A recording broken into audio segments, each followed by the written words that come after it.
welcome to the PillsConnect YouTube channel. Today we are talking about the Pharmacy Residency Application series, and my name is Marissa Brooks. I am the head of Pills Content and Communications.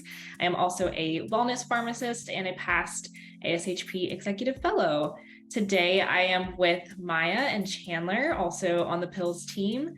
Maiah, do you want to go ahead and give yourself a quick introduction? Sure. So my name is Maiah Hardin, currently a PGY2 ambulatory care pharmacy resident at the Michael E. DeBakey VA Medical Center in Houston, Texas, which is also where I did my PGY1 residency.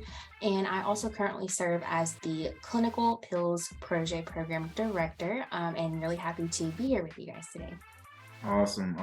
Hi, Marissa and Maiah. I am Chandler Schexnayder. I am the PGY1 Residency Program Director at Michael E. DeBakey VA Medical Center in Houston, Texas, where Maiah just mentioned she is, and had the honor of being Maiah's RPD last year. So once again, hey Maiah.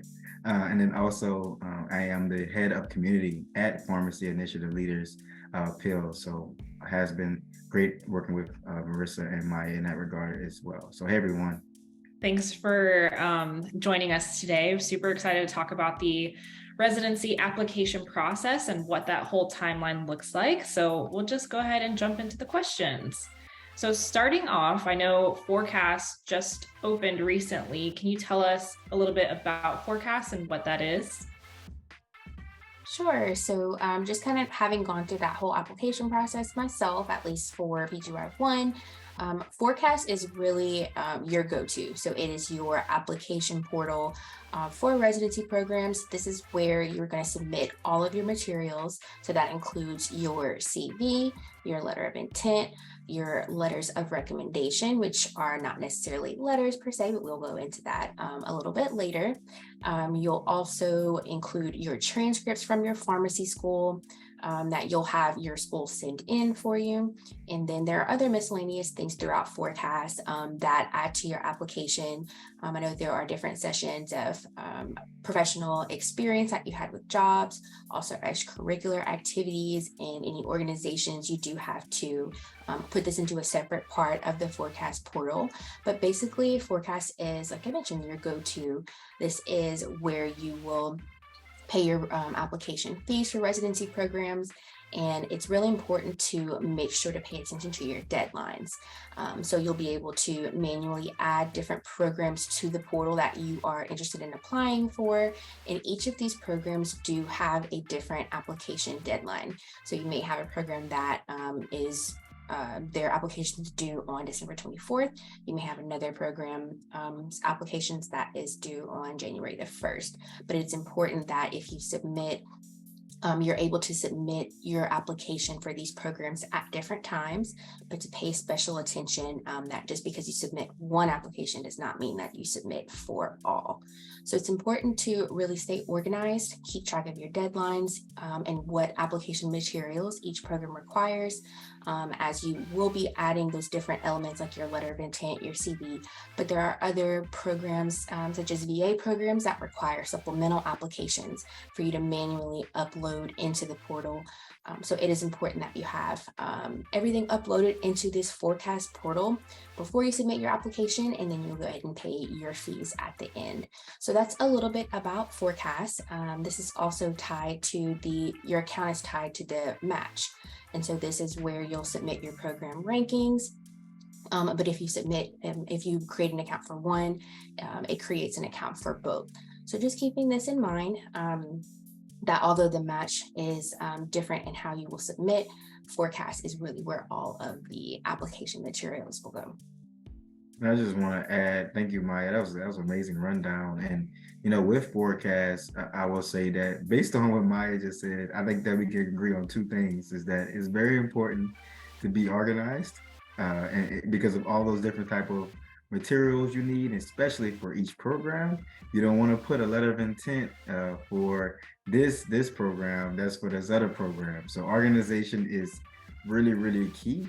But also I want to say that getting started early is important as well. Maiah mentioned a lot of different things, and PhorCAS in itself, you have to create your profile from scratch.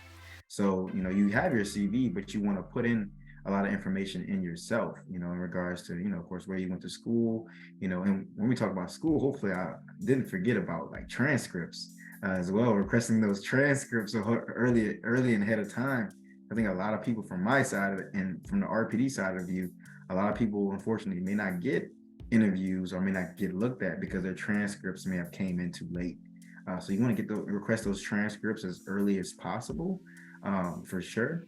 And when I say that as well, I think that it's important to not only get the transcripts earlier as possible, but making sure that you're touching base, with your letter of recommendation writers as well, because these people are busy. Preceptors are busy. Faculty are busy. So being able to stay on task with them, giving like a cadence, maybe checking in with them every month and then every 2 weeks, and then making sure when it's crunch time, you're getting those letters of recommendation in, and we'll talk more about what those are as well. But I will just say, just being organized, staying ready, and making sure that you're doing all the things you can control ahead of time. No, that's great. And Maiah, you mentioned that you used PhorCAS when you were applying for your PGY1. Did you use it for your PGY2, or are you expected to use it for PGY2? Can you talk a little bit about that? Sure. So going from my PGY1 to PGY2, I am really grateful to have had the opportunity to early commit to my ambulatory care program. So as a part of this, I did interview earlier in the year for my PGY2 program around this time last year. And as a part of early committing, you actually get to bypass the PhorCAS process. And you have an agreement after you are interviewed and hopefully accepted into the program. Your residency program director does have a contract for you to sign, and a contract for you to sign with the facility as well as with the match program that exempts you and really takes you out of the running basically for the match. So basically saying that you're withdrawing from the match, you're early committing to this specific program, and this takes the program, the PGY2 program of your choice. It takes that program out of the list of PGY2 programs that will be available in the spring. So yes and no, it does. You do participate in the match somewhat, as you're saying, I'm withdrawing, but you do not have to participate in the PhorCAS process at all. That's a good question. Thanks for clarifying that, and congrats on the early commit. That's great. Thank you. And then what does the residency application look like? So I know when it comes to like fellowship applications, that happens a little bit earlier in like the fall time. But when you're preparing for pharmacy residency applications, like when's a good time to start? What does that process look like as you're preparing for those interviews to come in the spring and the match that happens later in the spring as well? Sure. So also really like that question. The answer is now. Make sure that you are starting to look at your PhorCAS and your match profile now. I know for this year, the PhorCAS match portal opened on November the 2nd.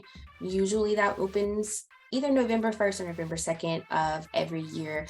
But I do highly recommend you starting to look at your programs, creating your list of programs that you're interested in early on, actually around like late summer, early fall, earlier if you're, very interested or if you want to get a head start on things. But usually around late summer, early fall is where program applications or where you start looking at programs and getting your list of what you're interested in and what you want to pursue. But as for getting your application materials together, starting whenever the PhorCAS match portal opens, as Chandler mentioned before, making sure, honestly, I'd recommend the first thing that you have out of the way is getting those transcripts submitted, contacting your school of pharmacy, as well as your other colleges where you may have done your undergraduate studies, to make sure that your entire transcript is submitted and on time in the PhorCAS portal, as this can be a little bit time sensitive depending on how your school processes things and how long that time may take. but the time is definitely now to go ahead and start getting your application materials together. And I mentioned before, the program application deadlines do vary, but a lot of them usually start, majority of the programs will be due after mid-year. So usually around Christmas is a very popular time for when the first program application deadlines are due, and then around New Year's, early January, but usually never later than around that first or second week of January is where the rest of the programs will have their application deadlines. And I want to touch on deadlines for sure, because that's really important, right? You miss a deadline, I mean, that's pretty much it. However, there are times, for example, where there's a supplemental application that someone submits, and they realize like, oh, it's not submitting the right way. I think always communication prevents and solves a lot of things. So being able to send out information, if you think something's wrong with your application or something's not uploaded correctly, maybe send that information to the actual RPD, RPC, residency program director or coordinator to make sure they are aware of that. And I've appreciated that when people have told me that in the past. So I would definitely recommend that. And also with deadlines, like I said, that's also where you have to be organized. You may have programs like Maiah mentioned that may be due on December 26th, and then others may be due on on January 3rd. So being mindful of that, and that, when you submit, you want it to be obviously before those things. And I will say that from the other side, being a director, when you submit, even if it's before the deadline, once you submit, all RPDs are, different people, preceptors who look at these applications can start reviewing it. So there are times where, people may start reviewing before the deadline, to where, for example, when I was a P4, I wanted all my applications done before Christmas, because I was like, I'm about to go with my family. I'm about to do New Year's. I just want to get that off of, my plate, and so I can, eat. But so when I say that, I did all mine December 23rd. I remember this to this day, December 23rd. I think that actually helped in that regard, because I think some programs started looking at my application earlier. And I think like right after New Year's, I started getting, interviews and started getting emails. So that can happen as well. Some programs wait a little bit till all the applications come in. Some may start reviewing those in December as well. So be mindful of that. But when I say that, don't submit something in a rush as well. Don't submit an application that's unfinished. Don't submit an application that you just don't feel comfortable with. Try to have that balance of like, I want to get before this deadline, but I also want to have a really great application as well. That's great. You actually answered like one of the questions that I had in terms of it being kind of like a rolling basis, and then like the timeline for interviews to really start. I guess it's like right, in the New Year's when you can start expecting to get like the interviews coming in. Okay. And I can add on to that, Marissa. That's a great question. Is that your interviews, it really varies as well. There are times where I think students get antsy, and students and residents get antsy waiting on interviews, and every program is different. Every program, may, like I said, a lot of programs may wait to the end, to that deadline. January 2nd is the deadline. We're gonna start reviewing on January 3rd. It happens. Or there are people that rolling basis, like you said, do it during December. And I think that affects the different timelines of when people get interviewed. So the earliest I've gotten an interview call, was January 4th. And the latest I got an interview might have been February, or I would say typically January, like late January.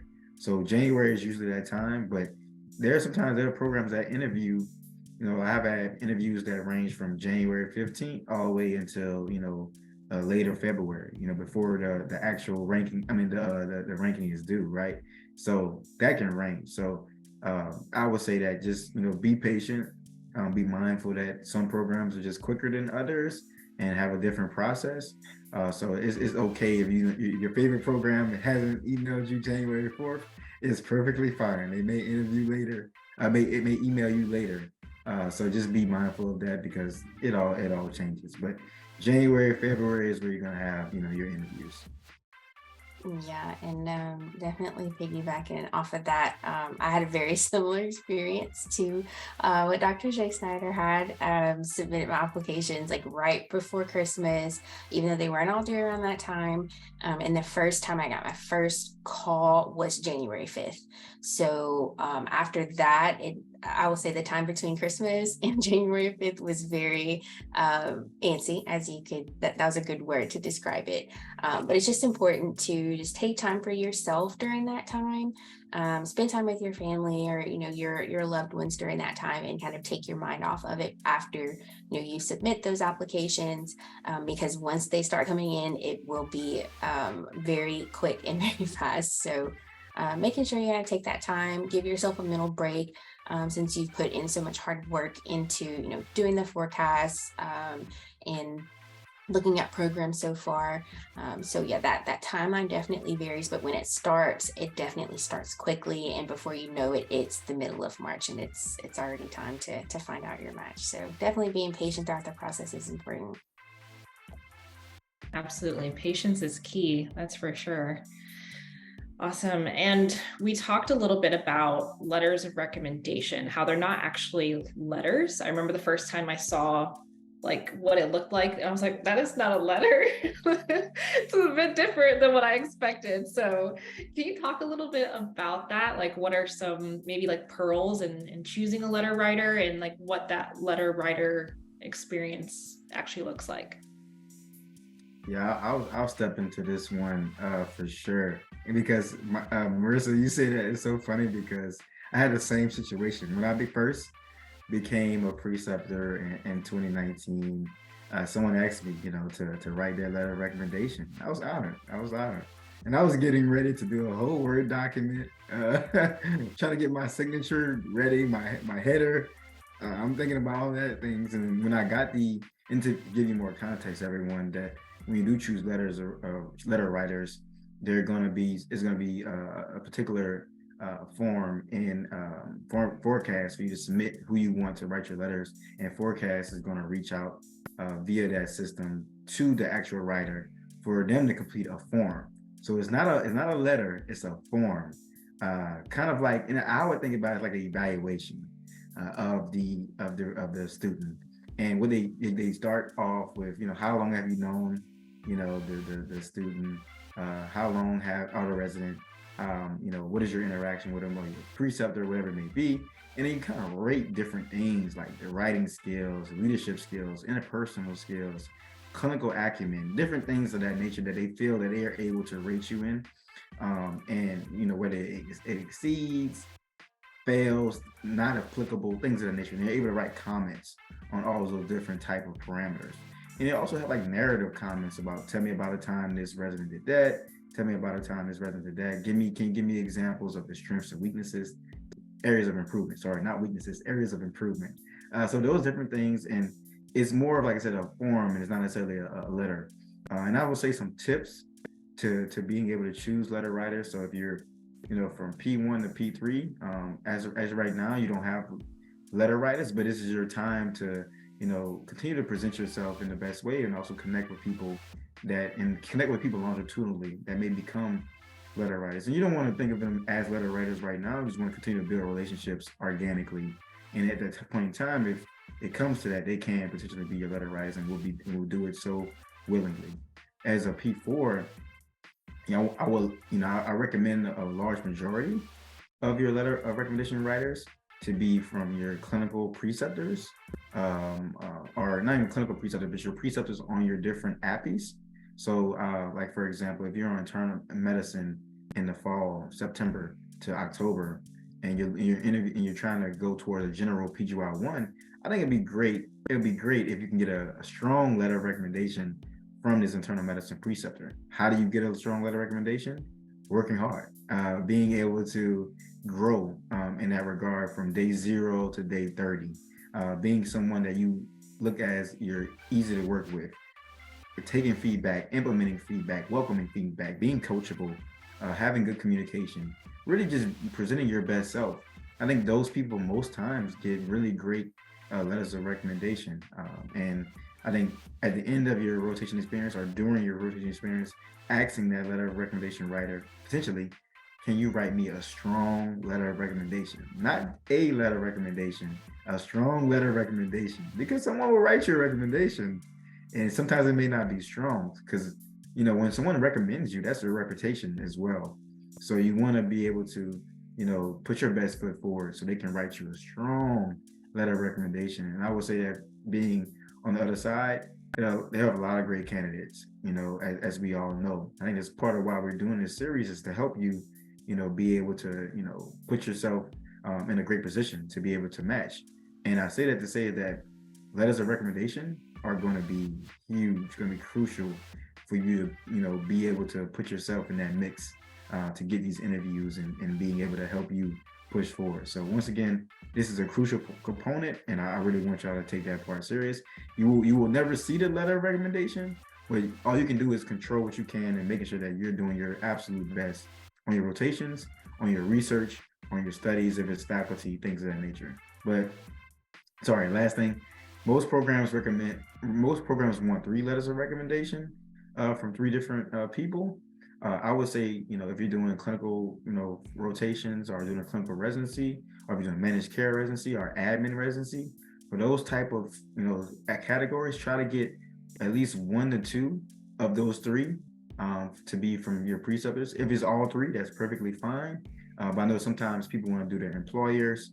If you're doing community pharmacy residency, your employer, if you work in a community pharmacy, that may be great. If you're doing something that has a lot of research, your research preceptor may be great. So you got to be strategic, and you can get multiple letter of recommendation writers and select 3 for, you know, different programs as well. So I just want to mention that. Sorry, I said a lot. Go ahead, Maiah, if you have anything.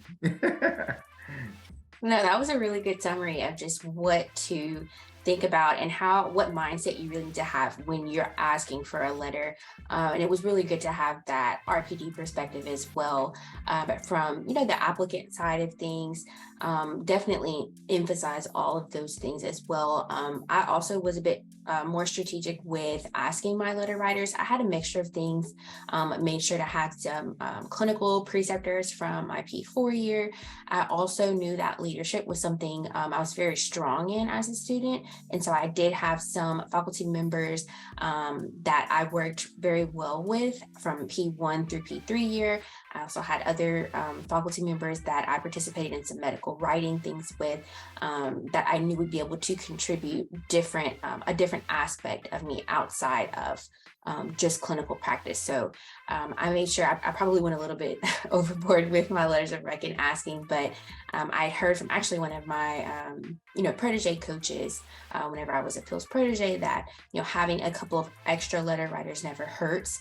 And, you know, depending on the program, like Dr. Schexnayder mentioned, you may want to have, a different mixture of different letter writers depending on the type of program you're applying to. And I was very, very thankful, you know, to have that opportunity to have more letter writers and be able to personalize that based on my interests and based on the program. Definitely also emphasize asking for a strong positive letter of recommendation, emphasis on the positive as well. So you make sure that you're pursued as, you know, a very strong candidate and someone that will add value to that residency program. And then also when you're asking your letter writers as we mentioned, for recommendations, I'd recommend having materials for them to look at as they're recommending you, because you don't know if you're one of 10 students or if you're one of 20, 30 students that they're helping to fill out this PhorCAS form for. And that form looks very similar. I mean, it looks the same for every applicant. And so you want to make sure that you help prepare your letter writers. And personally, what I did was give my letter writers not only my CV, but other aspects of like highlights of what I've done as a student, as well as the programs that I'm interested in. And a little bit about my interest in that program, why I'm applying for that program. And you don't necessarily have to do that for, you know, every single program, but this was just from my personal experience, so my letter writers can get to know more about my interests. And this is not just, a random program I'm applying for. This is something that, this is why I'm interested in the program. This is how it aligns with my clinical interests and in my future, so they can really add to the clinical picture of who I am as a residency candidate. So I very, very highly recommend at least having some type of background information besides your CV for your letter writers, just so they can get that perspective of you and really be able to create the full picture of you as a residency candidate. Thank you for sharing that. I had a very similar experience when it came to asking for letters. It's so helpful when you tell them about the program you're applying for and why you're interested. It'll help them immensely. So great piece of advice there. And before we wrap up this video, I kind of just wanted to hear, do you have any general advice or recommendations on the application process? I know this is some of the most stressful times for some people in terms of applying for that pharmacy residency, taking that step and then choosing which ones to apply to. Just any general advice for someone who's applying for pharmacy residency? Yeah, for sure. I would say, just on a topic of PhorCAS, really getting comfortable with it. I think that it's important that whether you're tech savvy or not, I think it's important to really get comfortable with PhorCAS, because we talked about, intimidation on a previous series. And I think that's important to say that this can be intimidating as well, a software or a website, only if you let it and you don't, you have to really get comfortable with it and understand it. So I say that to say ASHP has a really great portion on their website that's dedicated to PhorCAS and has a lot of resources. So even if they have a YouTube page that really dives in on how to really utilize PhorCAS, there's so many different resources where you can see what a letter recommendation form looks like, so that may be able to help your letter recommendation writers when they're preparing. There's also a lot of other different resources as well to help you, as we look into, next time we talk about the match and things of that nature, right? So there's so many different videos and opportunities and resources for you. So, go out and look for them and utilize them to the best of your ability, because that's going to help you put out the best application process for sure. As you listen to this video as a resource, but also as you listen to other videos and other topics that ASHP offers. Yes, I definitely love that about being comfortable with PhorCAS and really not letting it intimidate you. But I would say my things that really stand out to me would be, number one, to just, and now we've emphasized this a lot, but to be ahead of schedule and be on time with things, be very punctual about your deadlines. It's just extremely, extremely important, especially if you're applying for 10 plus programs.